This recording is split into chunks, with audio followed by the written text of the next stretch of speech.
The British frigate HMS Marlborough cut through the churning Atlantic, her decks crowded with soldiers and officials, as she approached the volcanic outcrop of Saint Helena.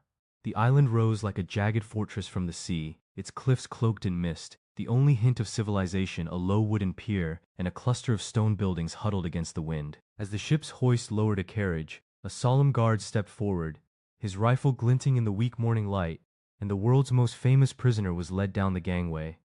Napoleon Bonaparte, Emperor of the French, now a captive of the British Empire. The image of the former ruler, his cloak billowing, his face lined with fatigue, disappearing into the stone gates of Longwall House, would become the final, solitary tableau of a man who had once reshaped Europe. From the moment of his surrender at Waterloo in June 1815, the fate of Napoleon was a matter of intense diplomatic negotiation. The victorious Allied powers, Britain, Russia, Prussia, and Austria, could not agree on a suitable exile.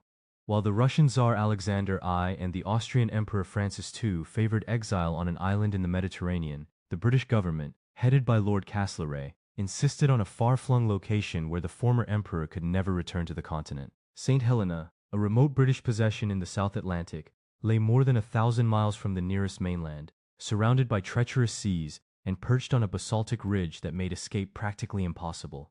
The decision, announced on the 12th of August 1815, set in motion the construction of a prison that would hold Napoleon for the remaining 6 years of his life. The crown colony of Saint Helena had been claimed by the British East India Company in 1659, but for most of its history, it remained a modest stopover for ships rounding the Cape of Good Hope. By 1815, the island's population was fewer than 1,000 souls, scattered among a few settlement clusters: Jamestown, the capital, the practical military garrison at the hilltop fort of Highcliffe, and a handful of farms that clung to the narrow valleys.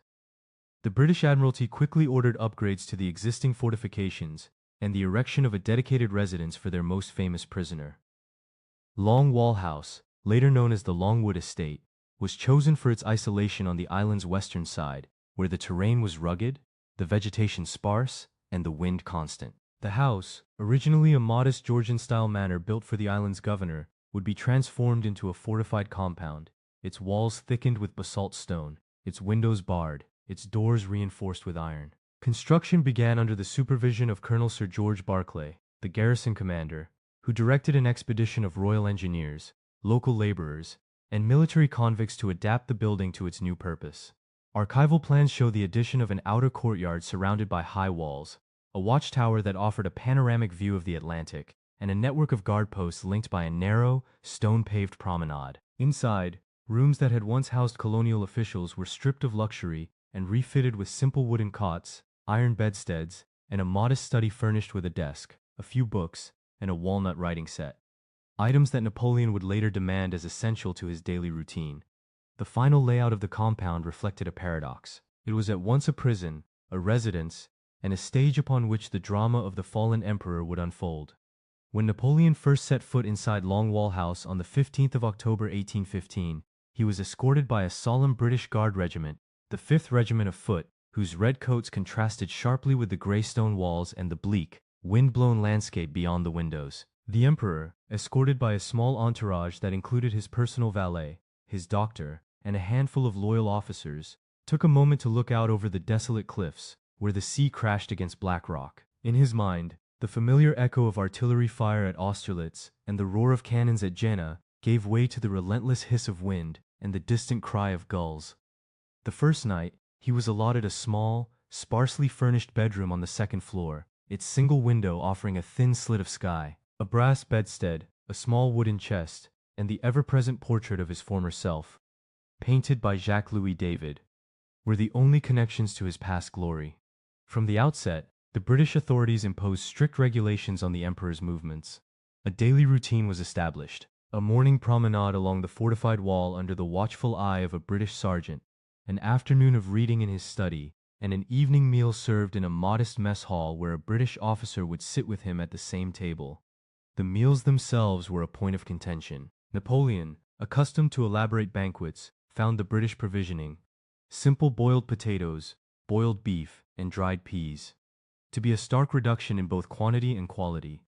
Yet he soon learned to accept the ration diet, using his diplomatic skills to negotiate minor improvements, such as a sack of flour for fresh bread and a small garden plot where he could grow herbs and vegetables. The confinement at St. Helena was not merely physical, it was a battle of wills. The British governor, Sir Hudson Lowe, a career officer with a reputation for meticulous record-keeping, kept a detailed log of Napoleon's activities, correspondences, and requests. Lowe's approach oscillated between strict enforcement of security measures and occasional concessions, such as allowing Napoleon a limited library of books, a set of French newspapers smuggled from the continent, and a small group of loyal attendants who could remain with him despite the island's isolation. This uneasy balance created an atmosphere of tension that radiated through every corridor of the compound. Archival letters from the British Foreign Office reveal that London was constantly debating the appropriate level of leniency. Some officials, like the Foreign Secretary Lord Castlereagh, argued that a harsh regime would further humiliate the former emperor and deter any future resurgence, while others feared that excessive cruelty could provoke international criticism and martyrdom. Throughout his exile, Napoleon remained an astute observer of his surroundings. He kept a notebook, later transcribed into the Memoirs de Saint Helena, in which he recorded daily weather conditions, the movements of British troops, and his own reflections on the events that had shaped his empire. His entries described the relentless wind that battered the stone walls, the acrid smell of coal smoke from the island's modest kilns, and the odd, distant rumble of distant ships on the horizon. He wrote of his attempts to sustain a regiment of loyal French soldiers who were stationed in the compound, their red sashes replaced by the drab blue of the British Army, yet still marching in formation during the daily drills on the courtyard. These drills, commanded by a British officer, were as much a display of control as they were a reminder to all present that the power once wielded by Napoleon now belonged to the crown. Despite the strict surveillance, the island's isolation also permitted a degree of privacy. The emperor's study, lit by a single oil lamp, became the setting for some of his most intimate moments. He penned letters to former allies, though most were intercepted, drafted memoirs of his campaigns, and debated political philosophy with his physician, Dr. François-Antoine Calmet. Their conversations, recorded by British officials, reveal a mind still sharp, still calculating, still yearning for a stage upon which to assert his legacy. In one of his later entries, Napoleon mused on the nature of power, noting that the empire of ideas outlasts the empire of men, a statement that would later resonate through the historiography of his reign. The presence of Napoleon on St. Helena also forced the island's existing community to adapt. The local population, primarily composed of British soldiers, sailors, and a handful of civilian workers, found themselves living under the watchful eye of an emperor whose reputation preceded him. Children in the settlement's modest school heard whispered stories of his victories, while the island's artisans were tasked with maintaining the emperor's constant supply of fresh water and food. The island's climate, subtropical and often wet, posed challenges for the British garrison, whose uniforms and equipment were designed for temperate Europe. Archival photographs taken by the Royal Engineers show the soldiers trudging through muddy paths, their boots sinking into the soft basaltic soil, while a brass plaque outside Longwall House bears the date of Napoleon's arrival in bold, stone-carved numerals. As the months turned into years, the initial shock of Napoleon's arrival softened into a routine that both sides could endure. The British continued to enforce a strict perimeter, installing a series of guard towers and a small fleet of cutter boats that patrolled the surrounding waters, preventing any covert rescue attempt by French sympathizers. The French government, now under the restored Bourbon monarch Louis Exiled, issued diplomatic protests, but the British Parliament, reflecting public opinion that saw Napoleon as a perpetual threat, maintained its resolve. The political calculus was clear. Keep the former emperor under constant watch, far from Europe, and the continent would be safe from any resurgence of his ambitions. By early 1817, the once magnificent emperor had settled into a rhythm that blended captivity with an unyielding will to remain relevant. He began hosting small gatherings in his study, inviting a handful of trusted French officers, like General Gerard Lannes and Marshal Leclerc, to discuss the recent events in Europe, the fortunes of his family, and the possibilities of an eventual return. These meetings, though limited in number and constantly monitored by British sentries, reflected the lingering hope that the tide might turn. The British authorities, aware of these gatherings, kept meticulous reports, noting the tone of discussions and any mention of external contacts. The setting of St. Helena, with its jagged cliffs, relentless wind, and endless ocean, became a character in its own right, a stark backdrop against which the drama of a fallen emperor unfolded. The isolation amplified every sound: the creak of the iron doors, the distant crash of waves against the reef, the soft murmur of the sea breeze through the stone corridors. Each day, as the sun rose over the Atlantic, casting a thin gold ribbon across the water, Napoleon would step onto the balcony of Longwall House, his gaze sweeping over the horizon, perhaps imagining the distant battlefields of Europe, perhaps contemplating the legacy he would leave behind. In the years that followed, the prison on Saint Helena would become more than a place of confinement. It would transform into a museum of memory, a tangible reminder of the rise and fall of an empire, and a testament to the endurance of a man who refused to be erased from history, even as the world moved on without him. The stone walls that held him would later bear the marks of time, weathered by salt and wind, but the story of the prison that held Napoleon would endure, carried forward by the archives, the photographs, and the countless historians who have sought to understand how a man who once commanded entire continents could end his days in a remote, wind-battered outpost far from the heart of the world he once ruled. The iron doors of Longwall House clanged shut as the tide turned, and the weight of another winter pressed against the stone walls. Inside the cramped chambers, a thin plume of smoke curled from the coal stove, drifting toward the high arched ceiling where an oil lamp sputtered against the drafts that slipped in through the narrow windows.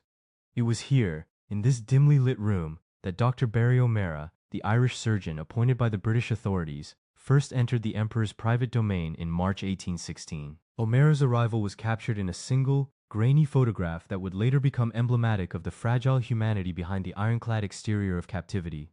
O'Meara's notebooks reveal the solemn rhythm of his visits, the measured steps he took across the cold flagstones, the scent of damp wool from the worn blankets, the faint clink of brass fittings as Napoleon adjusted a solitary brass compass on his desk. Their conversations, recorded in whispered French, moved from the day's ailments. An unrelenting cough, a throbbing pain in his right side, to reflections on the political map of Europe, which Napoleon traced with a steady hand on a tattered sheet of vellum. The doctor noted the emperor's lingering obsession with the Grande Armée and his meticulous habit of drawing invisible lines of attack across the Atlantic, as if the sea itself might one day yield to his will again. Yet the British governor, Sir Hudson Lowe, kept a vigilant eye on every exchange. Lowe, a man of rigid discipline, patrolled the corridors with a brass-tipped cane that echoed against the stone, his presence a constant reminder that the island's isolation was enforced by will as much as by geography. He maintained a detailed ledger of every movement within the house, who entered, when, and for how long. In March 1817, Lowe noted an incident that would later fuel speculation. A sudden, hushed argument between the emperor and a young French officer, the future General Michel Carton, whose name was later erased from official French histories. The entry simply read, "Dispute over correspondence with external agents, no further details." The British scribe's terse ink concealed a tension that would ripple through the remaining years of Napoleon's exile. As the calendar pages turned, the island itself seemed to bend to the rhythm of the captive emperor. The cliffs that rose like silent sentinels above the harbor bore the scars of centuries, their basalt faces weathered by relentless gales that howled through the narrow valleys. On days when the wind subsided, a low fog settled over the harbor, muffling the clatter of the naval supply ships that anchored offshore. In those moments, the distant rumble of a cannon from a passing British frigate could be heard faintly over the surf, a stark reminder that the empire that once dominated continents now watched the island from a distance, as indifferent as the ocean. In late 1818, a small convoy of French ships slipped into the harbor under a veil of night, bringing a handful of former comrades, letters, and a few precious belongings.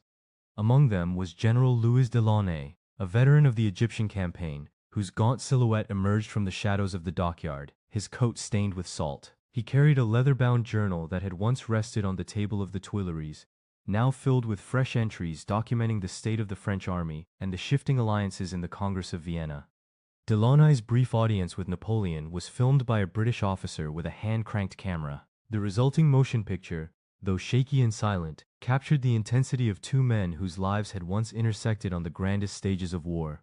The scene ends with Delaunay laying a crumpled map of Europe on the table, his fingers tracing the borders that had been redrawn without his former leader's consent.